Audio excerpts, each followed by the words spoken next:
네, 여러분 반갑습니다. 오늘도 말씀을 열다 제60화. 오늘의 말씀은 야고보서 2장 14절에서 26절 말씀입니다. 우리 같이 한번 읽어보도록 하겠습니다.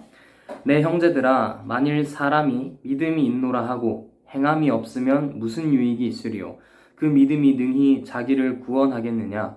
만일 형제나 자매가 헐벗고 일용할 양식이 없는데 너희 중에 누구든지 그에게 이르되 평안히 가라, 덥게 하라, 배부르게 하라 하며 그 몸에 쓸 것을 주지 아니하면 무슨 유익이 있으리요?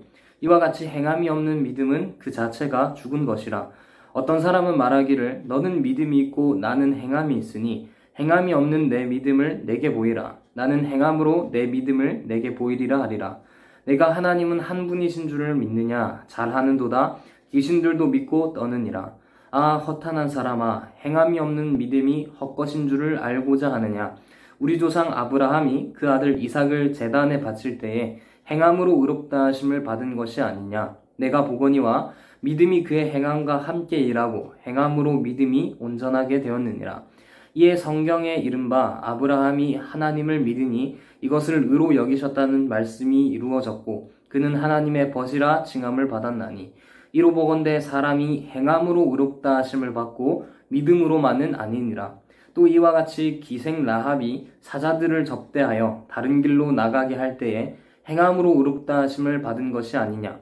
영혼 없는 몸이 죽은 것 같이 행함이 없는 믿음은 죽은 것이니라. 아멘. 네, 오늘 말씀의 제목은 죽은 믿음입니다.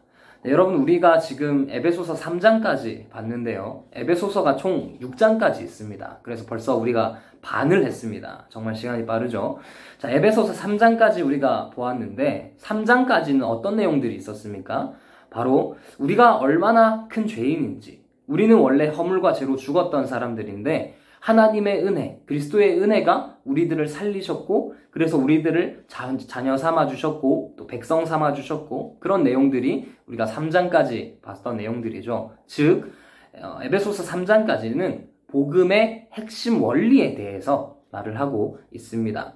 자, 그리고 에베소서 4장부터는 이제 다른 내용이 나오는데 어떤 내용이 나오냐면 3장까지 복음의 핵심 원리에 대해서 말을 했다면 4장부터는 이 복음의 원리를 가지고 앞으로 너희가 어떻게 살아야 하는지, 너희들은 이렇게 살아라 라는 겉면의 말씀이 에베소서 4장부터 6장까지 나오게 되는 것입니다.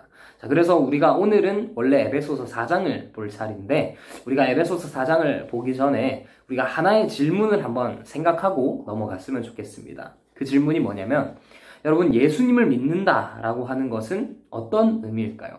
참 많은 개념들이 있고 많은 정리할 것들이 있지만 예수님을 믿는다라고 하는 것은 어떤 의미인지 오늘은 우리가 야고보서 말씀을 가지고 우리가 한번 생각해 보았으면 좋겠습니다. 네, 여러분, 우리는요 예수님을 믿고 있다라고 말을 하면서 착각할 때가 많이 있습니다. 이것을 아주 쉬운 비유로 한번 얘기를 한번 해볼게요. 만약에 전도사님이 결혼을 했다라고 한번 가정을 합시다. 물론 전도사님 지금 결혼하지 않았어요. 하지만 비유를 하는 거예요. 자, 전도사님이 결혼을 해서 아내가 있어요. 아내가 있는데 전도사님이 다른 사람들한테 늘 아내 칭찬을 막 하고 다닙니다. 제 아내는 너무 좋고요. 이것도 좋고요. 그래서 저는 제 아내를 너무 사랑합니다. 제 아내가 너무 좋아요. 라고 말을 하고 다니는 거예요. 그런데 말은 이렇게 하고 다니면서 전도사님의 행동은 어떻게 하느냐면 맨날 집에 안 들어가고 새벽까지 놀다가 들어가고 술 먹고 들어가고 이러는 거예요. 그리고 나서 정작 집에 딱 들어갔는데 아내가 있을 거 아니에요? 아내는 아는 척도 안 해. 전도사님이 아내를 아는 척도 안 하고 그냥 집에 들어가가지고 씻고 바로 잠을 자버립니다. 투명인간 취급하는 것이죠. 그래서 어떤 사람이 이상해서 전도사님 행동이 약간 이상해 보여서 이렇게 물어봅니다. 전도사님, 아내분 사랑하시죠? 하니까 전도사님이 물론 사랑하죠 라고 대답을 했어요. 근데 그 사람이 이렇게 물어봅니다. 혹시 아내분에 대해서 저한테 설명을 좀 해주실 수 있겠어요? 소개 좀 해주세요 라고 말을 했어요. 전도사님이 이렇게 말을 하는 거죠. 일단 아내 이름은 땡땡땡이고요. 제 아내는 잘 모르겠는데요. 이렇게 말을 하는 겁니다. 그래서 그 사람이 이상해서 또 이렇게 물어봅니다. 그럼 혹시 전도사님 아내분과 어떤 향후에 계획이 있으십니까? 라고 물어봤어요. 전도사님이 이렇게 대답해요. 저는요 돈을 한 10년 동안 모아가지고 저 혼자, 아내 빼고 저 혼자 10년 동안 세계 일주를 하는 게 저의 목표입니다. 이렇게 대답을 하는 겁니다. 여러분, 만약에 이런 사람이 여러분 근처에 있다라고 하면 어떻겠어요? 그 사람이랑 가까이 하고 싶겠습니까? 이 사람이 만약에 여러분의 아내가 되고 여러분의 남편이 된다면 여러분들은 그 사람을 정말 받아들일 수 있을까요? 절대 그렇지 않죠. 우리는 그 사람을 보고 약간 정신이 이상한 사람이다 라고 말을 할 것입니다.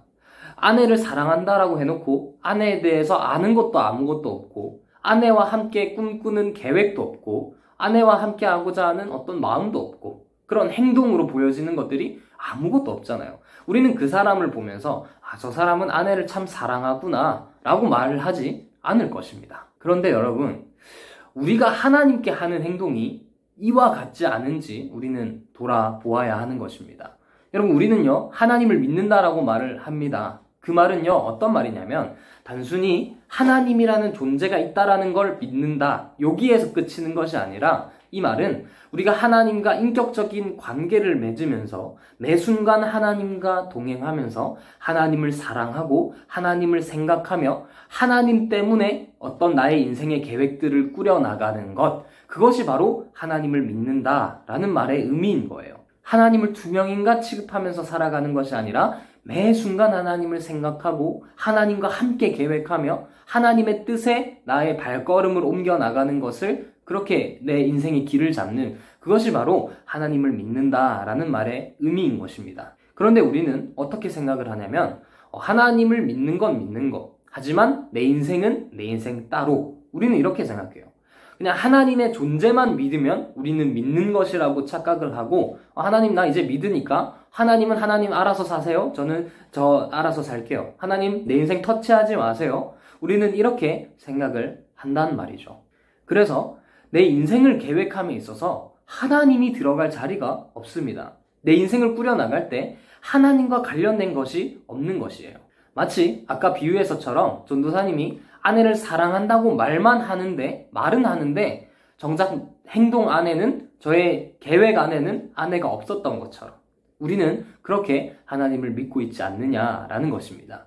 그래서 여러분, 우리가 정말로 하나님을 믿고 있는지를 확인해 보려면 우리는 왜? 라는 질문을 우리 스스로에게 던지면 됩니다. 왜? 여러분들에게 어떤 계획이 있습니까? 그렇다면 여러분들은 왜 그 계획을 실행하려고 하시나요? 여러분들에게 어떤 꿈이 있나요? 인생의 꿈이 있습니까? 그렇다면 여러분들은 왜 그 꿈을 꾸고 있습니까? 그 질문을 던져봤을 때 그 계획 안에, 그 꿈 안에 하나님이 들어가 있는 자리가 있다면, 하나님과 연관된 것이라면 여러분들은 정말 하나님을 믿고 있다라고 말할 수 있겠지만, 여러분들의 꿈과 여러분들의 계획 안에 하나님이라는 분은 완전히 배제되어지고 그저 내가 재밌으니까, 내가 하면 행복할 것 같으니까, 내가 하면 돈 많이 벌 것 같으니까 라는 여러분만의 생각, 여러분만의 계획이라면 우리들은 다시 한번 돌아보아야 된다라는 것입니다. 우리가 정말 하나님을 믿고 있는지에 대해서. 그래서 오늘 본문 야고보서에서는요 이렇게 말을 하는 것입니다. 만일 너희 형제들 중에 어떤 사람이 헐벗고 굶주리고 일용할 양식이 없는데 너희가 만약 그 사람에게 가서 말만 밥 많이 드세요, 따뜻하게 하세요, 평안히 쉬세요 라고 말만 한다면 너희가 정말 하나님을 믿고 있는 사람들이냐? 라는 질문을 지금 야고보서는 우리에게 던지고 있는 것이란 말입니다. 믿음이라고 하는 것은 반드시 드러나 있게 되어 있다라는 것이에요. 아까 전도사님의 비유처럼 아내를 사랑한다면 어떻게 하겠습니까? 그 아내를 위해서 선물도 준비하고 조금 더 일찍 들어가고 그 아내와 함께 계획을 짜면서 그렇게 살아가겠죠. 이렇게 믿음이라고 하는 것, 사랑이라고 하는 것은요 반드시 밖으로 드러날 수밖에 없는 것입니다. 마찬가지 우리가 하나님을 믿고 하나님을 사랑한다라고 하는 것은 우리들의 삶에서 그 하나님과 함께하는 어떤 것들이 일어날 수밖에 없다, 드러날 수밖에 없다 라는 말인 것입니다. 그래서 야고보서는요 이렇게 행하지 않고 말만 하는 사람들의 믿음을 가리켜 죽은 믿음이다 라고 말을 합니다. 이 말은 산 믿음이 따로 있고 죽은 믿음이 따로 있고 이 말을 하는 것이 아니라 너희들이 그렇게 행동하면서 하나님을 믿는다라고 말을 한다면 너희들은 믿음 자체가 없는 것이다 라는 거예요. 너희들의 믿음은 죽은 것과 다름없다. 없는 것과 다름없다. 라고 말을 하는 것입니다. 우리 중등부 모두가 정말 하나님에 대한 살아있는 믿음을 가지고 그 믿음을 통하여 하나님 예배하고 하나님 찬양할 수 있는 그런 사람들이 되었으면 정말로 좋겠습니다. 네, 오늘도 수고했고요. 자, 오늘의 돌발 퀴즈 나가도록 하겠습니다. 오늘의 돌발 퀴즈는 오늘 설교의 제목입니다. 네 글자죠. 땡땡땡땡인데 야고보서에서는 말만 하고 행하지 않는 사람들의 믿음을 가리켜 땡땡 믿음이라고 말을 합니다. 이 땡땡 믿음 무엇일까요? 이것을 전도사님에게 보내주시고 오늘도 2등, 3등, 4등에게 기프티콘을 주도록 하겠습니다. 자, 그럼 우리는 다음 주에 보도록 하겠습니다. 뿅!